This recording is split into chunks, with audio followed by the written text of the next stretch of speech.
I just got some 3D printed aluminum parts for the 911 Turbo. Let's check them out. Alright, time to check out some 3D prints straight from Shenzhen. I'd love to buy these in the States, but this box would be a few $1,000s in the US, and it was, I think, $150 from Shenzhen. So these are 3D printed metal parts. I get these off Craft Cloud typically, and I've had good experience with them so far. I usually go with some of the higher end companies on there. This is an aluminum batch, and this is fun.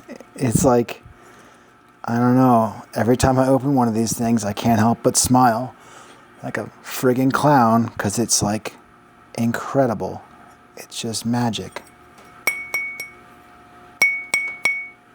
I mean, that is a beautiful piece of aluminum. That's going to be a charge pipe. So carbon fiber off of here, aluminum where the hose clamp goes. Man, that's a nice looking part. Okay. Number one, let's make a little space here for our parts. Let's see what else we got.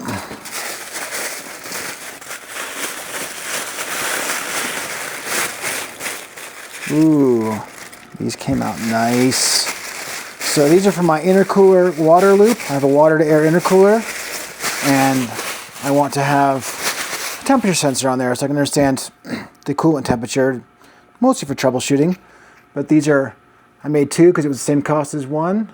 And so these allow me to put in a M12 Bosch fluid temperature sensor, and then the coolant flows through here.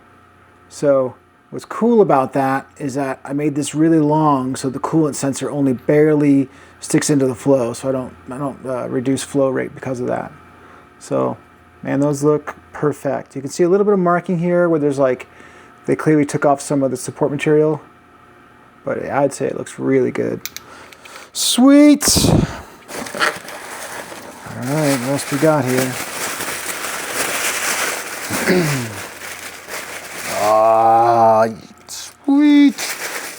Alright, it's kind of difficult to explain what this one's for, but basically I've made a custom panel filter airbox for the turbo, and I need to have two vents. One is for crankcase vent and one is for the bypass valve, and I didn't want to put those in plastic because I worried they weren't strong enough. So I made two of these because it was the same cost as one. I figured I might as well. But basically the bypass and the crank vent go in here, and then I put in these little right angles on it because I didn't want it to blow straight onto the air filter, and that kind of directs it toward the turbo intake. But man, overall, that is a nice looking part again. On the wall thickness on these aluminum parts, I usually go with 1.6 millimeters. I don't know, it's just my standard. And it turns out really well. Okay. What else we got? Ooh, it's a big one. So this is the other half of that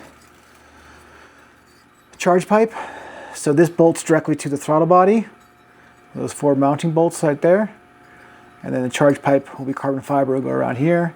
You're probably wondering, what's up with this cutout, man? Well, I need to get a bolt in that hole. And then the bolt's going to be in there permanently once the carbon is on there. So that's what that's for. This is a temperature sensor. This is a 1.8T Volkswagen temp sensor that will give me a after turbo before intercooler temperature, which is just a nice thing to have for troubleshooting. More data. Man, that's a pretty sweet part, man. This surface finish is where we're gonna have an O-ring seal, and I think it's more than good enough to seal an O-ring. I might do a little bit of sanding, but it looks really nice in my opinion. Sweet. All right.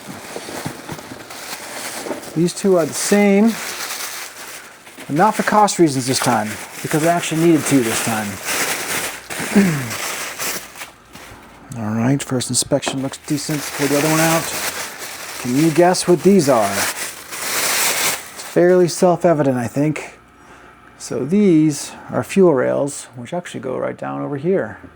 So these are actually earlier versions that had a couple of changes I wanted to make. I wanted to make them more stout, a little stronger. I just don't feel like I need to have a fuel leak. So I've updated the design. You know, these were, I don't know, like $80 for both of them. and you know, one-off 3D printed fuel rail. Pretty incredible. I have laser cut steel pieces that go over here and bolt in with M5 bolts, or M4 I think actually, maybe M4 and M5, not sure, to hold the injectors in. So the challenge with these is they warp because they're long, so let's check out how much warping we got here. Try to get you in frame. Well, that's not going to do it. Well, that's not really going to do it either.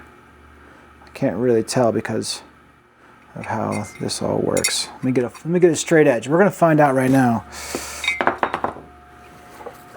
Actually, I have a straight edge right here. Look at that straight edge. Beast. So nice. Okay. Moment of truth. So these are actually angled a little bit, so you see the angle in the bosses that's supposed to be there. But the gap on this corner right here is what's telling us how much warping there is. And I would say it's 0 millimeters. Man, that looks dead on to me. Awesome. Here, I'll give you another view. Maybe it'll be easier to see this way. So the kind of the angled edges are all hitting equally on the straight edge. Let's check the other one real quick. This is now just for me and not for you, sorry. Yeah, this one's probably off by 1/4 millimeter. A little bit of air going through there, but I could probably have a millimeter off and still be okay, so that is awesome. Now the other important thing with these guys is the quality of these bores here, because that's obviously an O-ring seal for the injector. And looking at them now, they look quite clean. I did ask the guys in Shenzhen to not have any support material in there to assure that the cleanest possible surface. I think that surface is more than good enough to seal on the injectors. Let's check out the other one, make sure that's still true. Yeah, they look really good. Sweet. I mean, if you're curious about surface finish here, see how close I can focus. I'm not really sure. There it is. It's pretty close. All right, so that's what we're looking like for surface finish. Probably a little dark for you, but you get a sense. It's pretty dang good. All right. Last piece. Yep, that's the last piece. Let's get this box out. So, last piece here. Get all my tools out of the way. I like things orthographic whenever possible because I'm a nut job. Oh, that's so cool, man. So this is a swirl pot for the intercooler system. So there's obviously fluid in the water to air intercooler, and I need a small reservoir for that fluid. So the idea is I'll have an acrylic window that I will put into here, so I'll be able to have a sight level for it.